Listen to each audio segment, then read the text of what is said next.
13వ అధ్యాయం. పిలాతు గలిలయులైన కొందరి రక్తము వారి బలులతో కలిపియుండెను. ఆ కాలమున అక్కడనున్న కొందరు ఆ సంగతి యేసుతో చెప్పగా ఆయన వారితో ఇట్లనెను: ఈ గలిలయులు అట్టి హింసలు పొందినందున వారు గలిలయులందరికంటే పాపులని మీరు తలంచుచున్నారా? కారని మీతో చెప్పుచున్నాను, మీరు మారు మనస్సు పొందని ఎడల మీరందరూ అలాగే నశింతురు.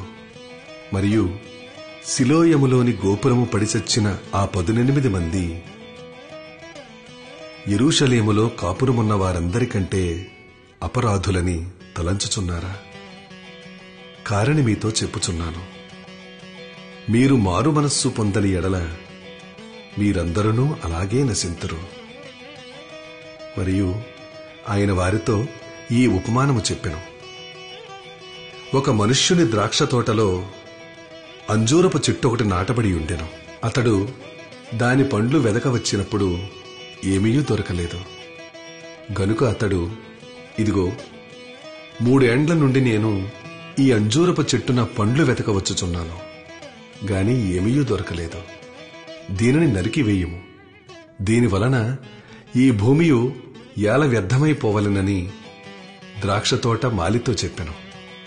అయితే వాడు, అయ్యా, నేను దాని చుట్టూ త్రవ్వి ఎరువు వేయుమట్టుకు ఈ సంవత్సరం కూడా ఉండనిమ్ము.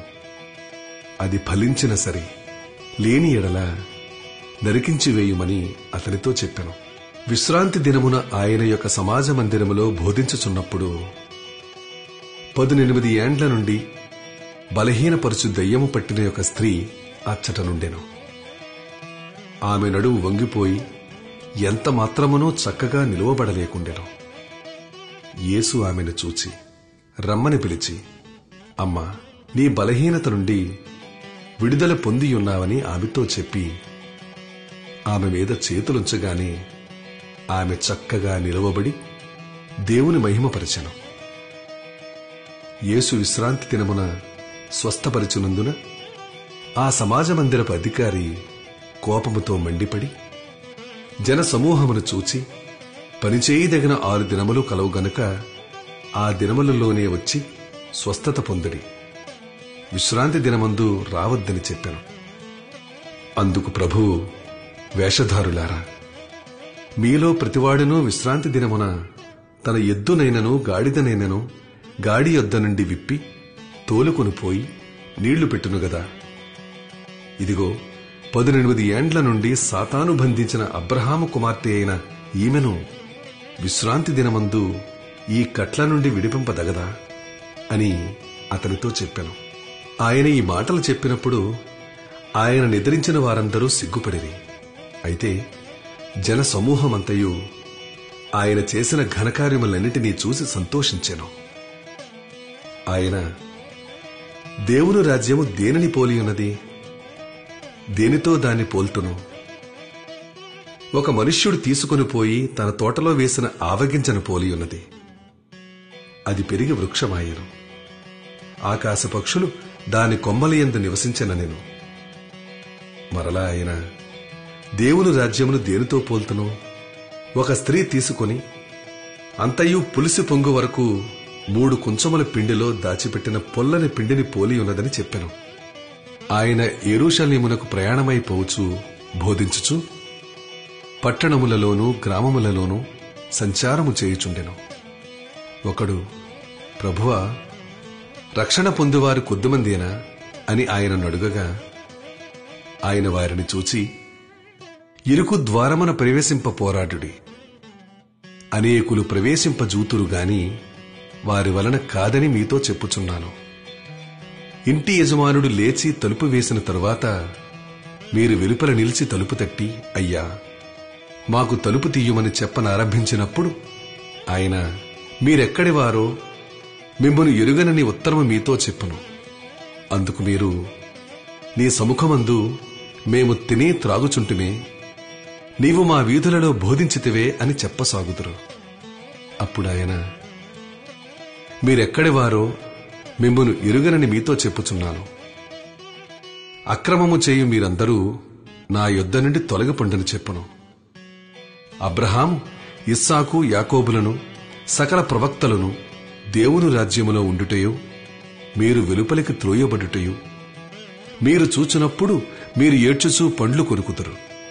మరియు జనులు తూర్పు నుండి, పడమట నుండి, ఉత్తరము నుండి, దక్షిణము నుండి వచ్చి దేవుని రాజ్యమందు కూర్చుందరు.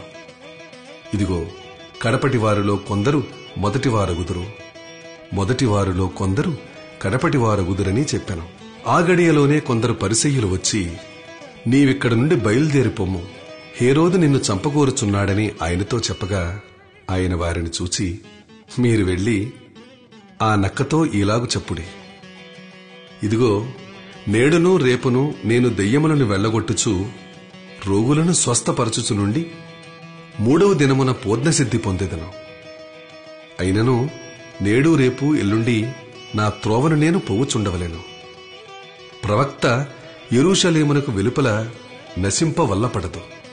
యెరూషలేమా, యెరూషలేమా, ప్రవక్తలను చంపుచు నీ యొద్దకు పంపబడిన వారిని రాళ్లతో కొట్టుచు ఉండుదానా? కోడి తన పిల్లలను తన రెక్కల క్రింద ఎలాగూ చేర్చుకొనునో అలాగే ఎన్నో మారులు నేను నీ పిల్లలను చేర్చుకొనవలనని ఇంటిని గాని మీరొల్లకపోతిరి. ఇదిగో, మీ ఇల్లు మీకు పాడుగా విడువబడుచున్నది. ప్రభువు పేరట వచ్చువాడు స్తుతింపబడును గాకని మీరు చెప్పు వరకు మీరు నన్ను చూడరని మీతో చెప్పుచున్నాను. నేను 14వ అధ్యాయం. విశ్రాంతి దినమున ఆయన భోజనము చేయుటకు పరిసయ్యుల అధికారులలో ఒకని ఇంటిలోనికి వెళ్ళినప్పుడు ఆయన ఏమి చెయ్యనో అని వారాయనను కనిపెట్టుచుండిరి. అప్పుడు జలోదర రోగము గల ఒకడు ఆయన ఎదుట ఉండెను. యేసు, విశ్రాంతి దినమున స్వస్థపరచుట న్యాయమా కాదా అని ధర్మశాస్త్రోపదేశకులను పరిసయ్యులను అడుగగా వారు ఊరకుండిరి. అప్పుడు ఆయన వానిని చేరదీసి స్వస్థపరిచి పంపివేసి, మీలో ఎవని గాడిదయ్యైనను ఎద్దైనను గుంటలో పడిన ఎడల విశ్రాంతి దినమున దానిని పైకి తీయడా అని వారిని అడిగాను. ఈ మాటలకు వారు ఉత్తరము చెప్పలేకపోయిరి. పిలువబడిన వారు భోజన పంక్తిని అగ్రపీఠములు ఏర్పరచుకున్నట్టు చూచి ఆయన వారితో ఈ ఉపమానము చెప్పెను. నిన్నెవరైనను పెండ్లి విందుకు పిలిచినప్పుడు అగ్రపీఠం మీద కూర్చుండవద్దు. ఒకవేళ నీకంటే ఘనుడు అతని చేత పిలువబడగా నిన్నను అతనిని పిలిచినవాడు వచ్చి ఇతనికి చోటిమ్మని నీతో చెప్పును. అప్పుడు నీవు సిగ్గుపడి కడపటి చోటున కూర్చుండసాగుదువు. అయితే నీవు పిలువబడినప్పుడు నిన్ను పిలిచినవాడు వచ్చి, స్నేహితుడా, పైచోటికి పొమ్మని నీతో చెప్పలాగున నీవు పోయి కడపటి చోటున కూర్చుండుము. అప్పుడు నీతో కూడా కూర్చుండు వారందరి ఎదుట నీకు ఘనత కలుగును. తన్ను తాను హెచ్చించుకుని ప్రతివాడును తగ్గింపబడును, తన్ను తాను తగ్గించుకునివాడు హెచ్చింపబడునని చెప్పెను. మరియు ఆయన తన్ను పిలిచిన వానితో ఇట్లనెను, నీవు పగటి విందైనను రాత్రి విందైనను చెయ్యునప్పుడు నీ స్నేహితులనైనను నీ సహోదరులనైనను నీ బంధువులనైనను ధనవంతులకు నీ పొరుగువారినైనను పిలువవద్దు. వారు ఒకవేళ నిన్ను మరలా పిలుతురు గనుక నీకు ప్రత్యుపకారము కలుగును. అయితే నీవు విందు చేయనప్పుడు బీదలను, అంగహీనులను, కుంటివాండ్రను, గుడ్డివాండ్రను పిలువము. నీకు ప్రత్యుపకారము చేయుటకు వారికేమీ లేదు గనక నీవు ధన్యుడవగదువు. నీతిమంతుల పునరుద్ధానమందు నీవు ప్రత్యుపకారము పొందుదువని చెప్పెను. ఆయనతో కూడా భోజన పంక్తిని కూర్చుండిన వారిలో ఒకడు ఈ మాటలు విని, దేవుని రాజ్యములో భోజనము చేయువాడు ధన్యుడని ఆయనతో చెప్పగా ఆయన అతనితో ఇట్లనెను, ఒక మనుష్యుడు గొప్ప విందు చేయించి అనేకులను పిలిచెను. విందు కాలముందు అతడు, ఇప్పుడు సిద్ధమై ఉన్నది, రండని పిలువబడిన వారితో చెప్పుటకు తన దాసును పంపెను. అయితే వారందరూ ఏకమనస్సుతో నెపములు చెప్పసాగిరి. మొదటివాడు, నేనొక పొలము కొనియున్నాను, అవశ్యముగా వెళ్లి దాన్ని చూడవలెను. నన్ను క్షమింపవలెనని నిన్ను వేడుకొనుచున్నానెను. మరి ఒకడు, నేను 5 జతల ఎడ్లను కొని ఉన్నాను, వాటిని పరీక్షింప వెళ్ళుచున్నాను, నన్ను క్షమింపవలెనని వేడుకొనుచున్నానెను.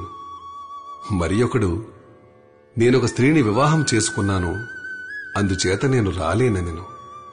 అప్పుడా దాసుడు తిరిగి వచ్చి ఈ మాటలు తన యజమానుడికి తెలియచేయగా, ఆ ఇంటి యజమానుడు కోపపడి, నీవు త్వరగా పట్టణపు వీధులలోనికి సందులలోనికి వెళ్లి బీదలను, అంగహీనులను, కుంటివారిని, గుడ్డివారిని ఇక్కడికి తోడుకుని రమ్మని ఆ దాసునితో చెప్పెను.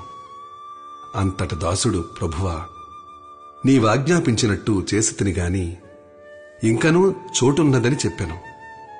అందుకు యజమానుడు, నా ఇల్లు నిండినట్లు నీవు రాజమార్గంలోనికి కంచెలలోనికి వెళ్లి లోపలికి వచ్చుటకు అక్కడి వారిని బలవంతము చేయము. ఏలయనగా పిలువబడిన ఆ మనుష్యులలో ఒకడును నా విందు రుచి చూడడని మీతో చెప్పుచున్నాను. నేను బహుజన సమూహములు ఆయనతో కూడా వెళ్ళుచున్నప్పుడు ఆయన వారి తట్టు తిరిగి, ఎవడైనను నా యొద్దకు వచ్చి తన తండ్రిని, తల్లిని, భార్యను, పిల్లలను, అన్నదమ్ములను, అక్క చెల్లెండ్రను, తన ప్రాణమును సహా ద్వేషింపకుంటే వాడు నా శిష్యుడు కానేరడు. మరియు ఎవడైనను తన శిలువను మోసుకొని నన్ను వెంబడింపని ఎడల వాడు నా శిష్యుడు కానేరడు. మీలో ఎవడైనను ఒక గోపురము కట్టింపగోరిన ఎడల దానిని కొనసాగించుటకు కావలసినది తన వద్ద ఉన్నదో లేదో అని కూర్చుండి తగులుబడి మొదట లెక్క చూచుకొనడా? చూచుకొనని ఎడల అతడు దాని పునాది వేసి ఒకవేళ దానిని కొనసాగింపలేకపోయినందున చూచువారందరూ, ఈ మనుష్యుడు కట్ట మొదలుపెట్టెను గాని కొనసాగింపలేకపోయినని అతని చూచి ఎగతాళి చేయసాగుదురు. మరియు ఏ రాజైనను మరొక రాజుతో యుద్ధము చేయబోవునప్పుడు తన మీదికి 20,000 మందితో వచ్చువారిని 10,000 మందితో ఎదిరింప శక్తి తనకు కలదో లేదో అని కూర్చుండి మొదట ఆలోచింపడా? శక్తి లేని ఎడల అతడింకనూ దూరముగా ఉన్నప్పుడే రాయబారము పంపి సమాధానము చేసుకొని చూచును కదా. ఆ ప్రకారమే మీలో తనకు కలిగినదంతయు విడిచిపెట్టని వాడు నా శిష్యుడు కానేరడు. ఉప్పు మంచిదే గాని ఉప్పు నిస్సారమైతే దేనివలన దానికి సారము కలుగును? అది భూమికైనను ఎరువుకైనను పనికిరాదు కనుక దానిని బయట పారవేయుదురు. వినుటకు చెవులు గలవాడు వినుడుగాక అని వారితో చెప్పెను.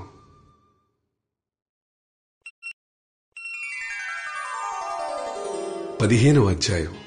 ఒకప్పుడు సమస్తమైన సుంకరులను, పాపులను ఆయన బోధ వినుటకు ఆయన దగ్గరకు వచ్చుచుండగా పరిసయ్యులను, శాస్త్రులను అది చూచి, ఇతడు పాపులను చేర్చుకుని వారితో కూడా భోజనము చేయుచున్నాడని చాలా సణుగుకొనిరి. అందుకాయన వారితో ఈ ఉపమానము చెప్పెను.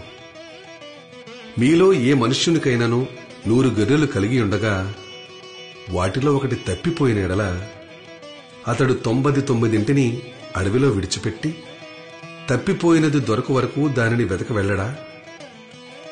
అది దొరికినప్పుడు సంతోషముతో దానిని తన భుజముల మీద వేసుకుని ఇంటికి వచ్చి తన స్నేహితులను, పొరుగువారిని పిలిచి, మీరు నాతో కూడా సంతోషించుటి, తప్పిపోయిన నా గొర్రె దొరికినదని వారితో చెప్పును గదా.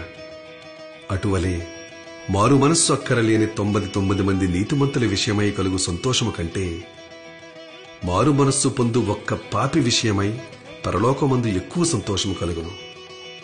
ఏ స్త్రీకైనను 10 వెండి నాణెములుండగా వాటిలో ఒక నాణెం పోగొట్టుకుంటే ఆమె దీపం వెలిగించి ఇల్లు ఊడ్చి అది దొరకు వరకు జాగ్రత్తగా వెతకదా? అది దొరికినప్పుడు తన చెలికత్తెలను, పొరుగువారిని పిలిచి, నాతో కూడా సంతోషించుడి, నేను పోగొట్టుకుని నాణెము దొరికినదని వారితో చెప్పును గదా. అటువలే మారు మనస్సు పొందు ఒక పాపి విషయమై దేవుని దూతల ఎదుట సంతోషము కలుగునని మీతో చెప్పుచున్నానెను. మరియు ఆయన ఇట్లనెను, ఒక మనుష్యునికి 2 కుమారులుండెరి. వారిలో చిన్నవాడు, తండ్రి, ఆస్తిలో నాకు వచ్చు భాగమిమ్మని తన తండ్రిని అడుగగా అతడు వారికి తన ఆస్తిని పంచిపెట్టాను. కొన్ని దినములైన తరువాత ఆ చిన్న కుమారుడు సమస్తమును కూర్చుకొని దూరదేశములకు ప్రయాణమైపోయి అచ్చట తన ఆస్తిని దుర్వ్యాపారం వలన పాడు చేశాను. అదంతయో ఖర్చు చేసిన తరువాత ఆ దేశమందు గొప్ప కరువు రాగా వాడు ఇబ్బంది పడసాగి వెళ్లి ఆ దేశస్థులలో ఒకని చెంత చేరెను. అతడు పందులను మేపుటకు తన పొలములలోనికి వానిని పంపెను. వాడు పందులు తిను పొట్టుతో తన కడుపు నింపుకుని ఆశపడెను. గాని ఎవడునూ వానికేమీయూ ఇయ్యలేదు. అయితే బుద్ధి వచ్చినప్పుడు వాడు, నా తండ్రి యొద్ద ఎంతోమంది కూలివాండ్రకు అన్నము సమృద్ధిగా ఉన్నది, నేనైతే ఇక్కడ ఆకలి చచ్చిపోవచ్చున్నాను. నేను లేచి నా తండ్రి యొద్దకు వెళ్లి, తండ్రి, నేను పరలోకమునకు విరోధముగాను నీ ఎదుటను పాపము చేసి తిని ఇక మీదట నీ కుమారుడినని అనిపించుకొనుటకు యోగ్యుడను కాను. నన్ను నీ కూలివారిలో ఒకరిగా పెట్టుకునమని